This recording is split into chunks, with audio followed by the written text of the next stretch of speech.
clinic. I'm a reenactor. And for 36 years in the classroom, I used reenacting to bring history to life. I guess that's why they call it living history. And I would dress for the time period, and I would bring in stuff for the kids to touch. Fancy teacher talk, or the buzzwords, or realia or manipulatives. Those are the words you use when you're talking to administrators. Really, it's artifacts. It's stuff kids could touch to make it a kid-friendly experience and try to hook them into the subject. And I'd have the music going for the time period in the background, so I guess I had a history soundtrack there, just to immerse them completely in the time period. Well, I'm not in the classroom anymore, but I still have a room full of garb at the house. I still have a passion for bringing the past to life. I have a desire to preserve landmarks, and because I've seen them go away. And I like playing history detective. So I'm repurposing myself, and what I'm doing is I'm on a very pretentious sounding mission Odyssey, where I intend to visit each of the sites in Alta California, or California for the rest of the world. And these sites are the ones that are associated with the mission era, and then later the Mexican era, and then the American period. So I'm basically taking it up to the end of the 19th century. And I want to visit each of these sites, tell the story of each of these places, and do it while I'm in garb and document the experience. So at least there's some sort of a visual record that's being created. Okay, so I've now been to 13 different missions, and I've been to 7 different assistencias. Those are spin-off missions, and that might just involve staring at the few remaining adobe bricks and a plaque, because history tends to go away.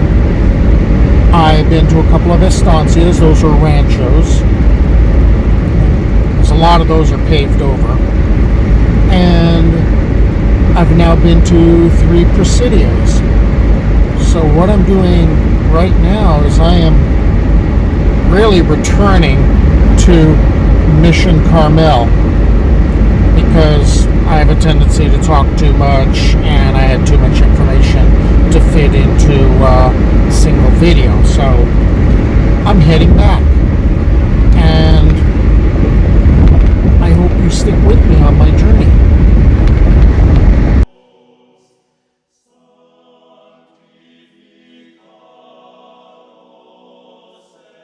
The first adobe chapel here was begun in 1775, and in 1784, when Padre Serra died, he was interred within the chapel. Padre Lasuén ended up taking over running the mission chain in Alta California, and under him the mission really began to prosper. By 1791, he brought in expert stonemasons, and they directed the neophytes in the construction of the chapel that's here. It took 4 years to build, and it was built over the crypt of the adobe chapel where Padre Serra was interred. And the reason it was done that way, people didn't want to disturb the gravesite or the resting place of Padre Serra. So in 1797, the new chapel was dedicated. A unique design was used for the church. The walls, 5 feet thick at the base, taper inward, so the ceiling is formed as an arch instead of the more usual flat design. The entire design shown is very Moorish in influence. down to the distinctive window over the main door. There are two dissimilar bell towers, one with a Moorish-style dome. The largest tower holds 9 bells, most of which are original, and it's reached by an outside staircase. Originally, the walls were covered with burnt tile. The mission was not built immediately as a quadrangle, as most of the missions were. It was a jumbled collection of buildings containing workshops and Indian dwelling places. Only later did it assume the quadrangle shape, and even then it was somewhat irregular. There was a British explorer named George Vancouver who had some interesting observations about Alta California. Vancouver didn't seem to have a really high opinion of life at the missions and the Presidios. He said these were horrible living conditions. He also noted that there was this observation of the lives of the padres and the soldados in the missions and in the Presidios were pretty much indolent. He felt that the neophytes were not well treated and that they were expected to do the work while the Spaniards simply supervised. In spite of his feelings, or maybe because of them, Vancouver did end up donating an organ to Padre Lasuén, who had it installed at Mission Carmel.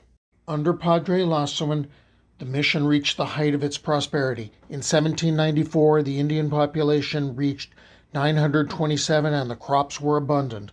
A zanja or aqueduct and nearby springs fed the mission fountain and lavanderia or wash basin and irrigated the crops.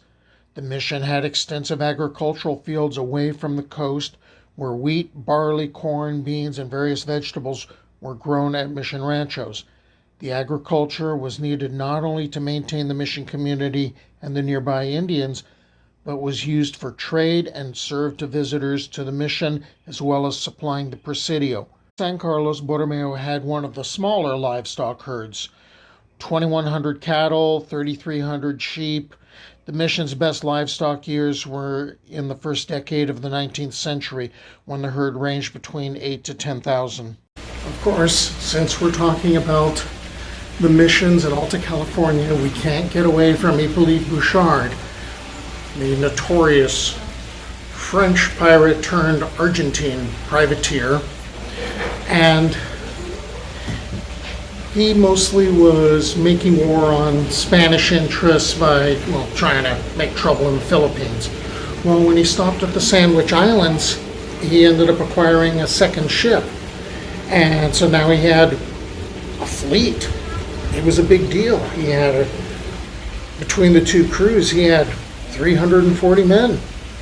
And from one of his recruits, he heard that there was a lot of wealth in Alta California, and he set sail for it, and word had gotten quickly to Governor Sola in Monterey that Bouchard was on his way and that he had a whole bunch of people, and considering how few Sola had at the Presidio, he sent the word out, and pretty much all the Presidios went on high alert and all the missions went into panic mode.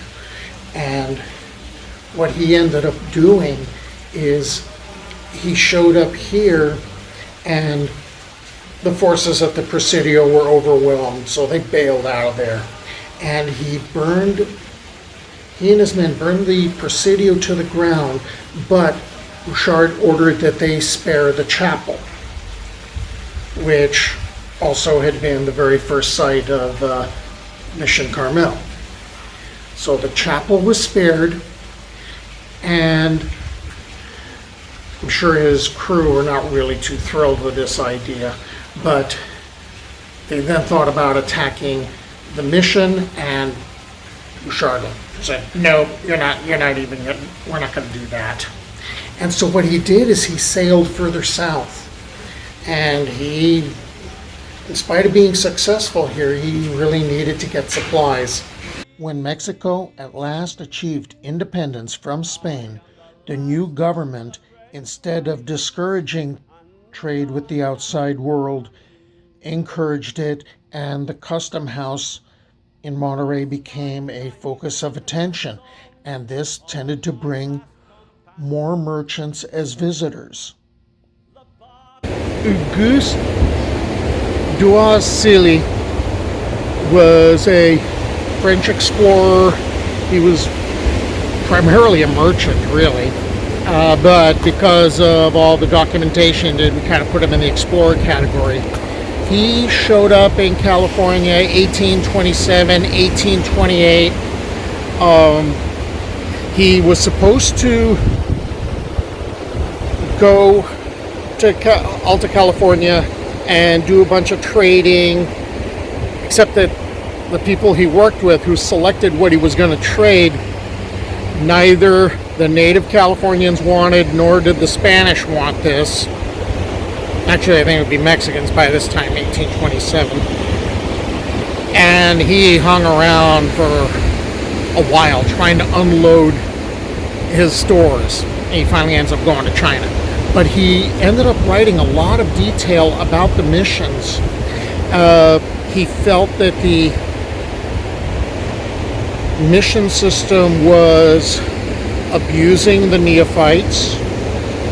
He felt that the Padres did not seem to find any joy in life, that it was almost like going to a funeral every day, just by their tone. He noted, like, at harvest time, he said, in France, this would be a time of great joy. He said he did not see that on the faces of the neophytes, of the native Californians. He was also not really thrilled with the way Mission Carmel was set up when he visited the bay. So there's no shelter, no real anchorage, and there aren't a lot of native Californians here. But he's not like the big champion of the native Californians either, because when he ends up writing a description about them, he considers them short, fat, not well made.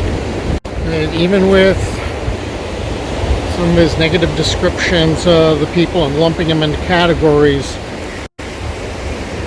Duas-Silly noted something that other writers didn't really notice as much, that the traditional customs were vanishing. So he was seeing the effect of the mission system. After Mexico won its independence from Spain, it found it could no longer afford to keep the missions running as Spain had done. The lands were divided into smaller ranchos and sold to Mexican citizens who had been helpful during the War for Independence. At Carmel, the mission lands were sold up to the walls of the mission. The Padres had to buy a small strip of land back in order to avoid trespass when entering the church. The Indians were forced from the mission by the new landowners. Some attempted to return to their native ways, and others found work as ranch hands or servants on farms and ranches. The collapse of the mission property and church was complete after California achieved statehood following the Mexican War. Roof beams rotted. The roof collapsed in either 1851 or 1853, depending upon your source. Rumors that Padre Serra's body had been moved caused his grave to be opened in 1856 so the body could be examined and the faithful reassured. The Padre's body still was in repose in the roofless ruin when President James Buchanan returned the church and 9 acres of land back to the Catholic Church in 1859, and when President Lincoln signed an act declaring that all the 21 missions in the California mission chain would become the property of the Catholic Church in 1863. In 1882, the rumor of Serra's body being moved surfaced once again.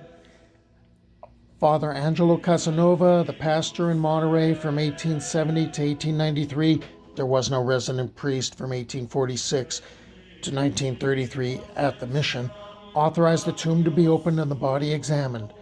This may have led to Father Casanova's push to raise funds to replace the roof in time for the centennial of Padre Serra's death in 1884.